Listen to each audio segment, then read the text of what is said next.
এইখানে মুজিবুর রহমান ভূঁইয়া মঞ্জু বলে গেছেন যে যমজ মায়ের দুই সন্তানের মতো একদিনে দুটি ভোট হয়েছে, একই চেহারা, 2 মিনিট আগে আর পরে সিল পড়েছে।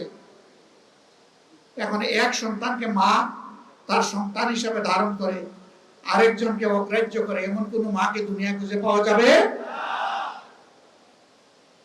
তাহলে এখন যারা ক্ষমতায় আছেন তারা এই আচরণ করছেন কেন? এটা জাতির সাথে সুস্পষ্টভাবে প্রতারণা, এবং তারা সংসদে দাঁড়িয়ে এটা স্বীকার করে নিয়েছেন। স্বীকার করে নেওয়ার জন্য ধন্যবাদ।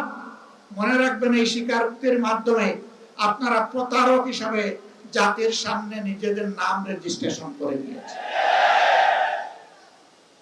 আপনারা ধোঁকাবাজ। এই জন্য এই সরকারের অনেককে দেখলে এখন জুলাই যোদ্ধারা আওয়াজ করে ভুয়া ভুয়া।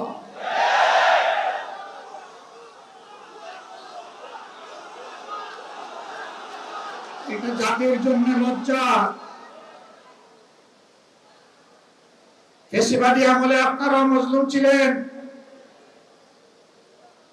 ফ্যাসিবাদীরা যে সমস্ত জুলুম করেছে, অপকর্ম করেছে, এই 5 মাসে আপনারা সবগুলার রেপ্লিকা, ফটোকপি আপনারা আমাদেরকে দেখিয়ে দিয়েছেন। ফ্যাসিবাদী আচরণ করবেন আর জনগণ ফ্যাসিবাদী বললে আপনারা আবার রাগ করবেন। একটা রিলস মাঝে মাঝে দেখা যায়, কি রাগ করলেন শোনা।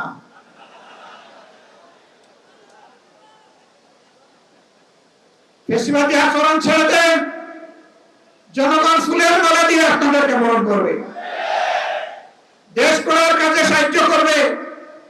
এ দেশ আমাদের সকলের, দেশকে আমরা ভালোবাসি, কিন্তু আল্লাহর কসম কে বলছি, বাংলার জমিনে কোন ফ্যাসিবাদকে আমরা সহ্য করব না।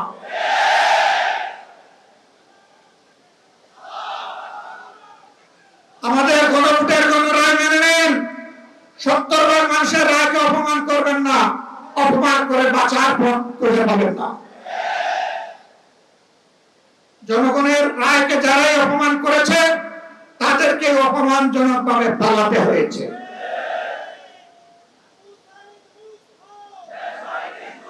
প্রিয় দেশবাসী, এই ব্যাপারে আপোষ করার জন্য প্রতিনিয়ত আমাদেরকে চাপ দেওয়া হচ্ছে, আমাদেরকে লোভ দেখানো হচ্ছে।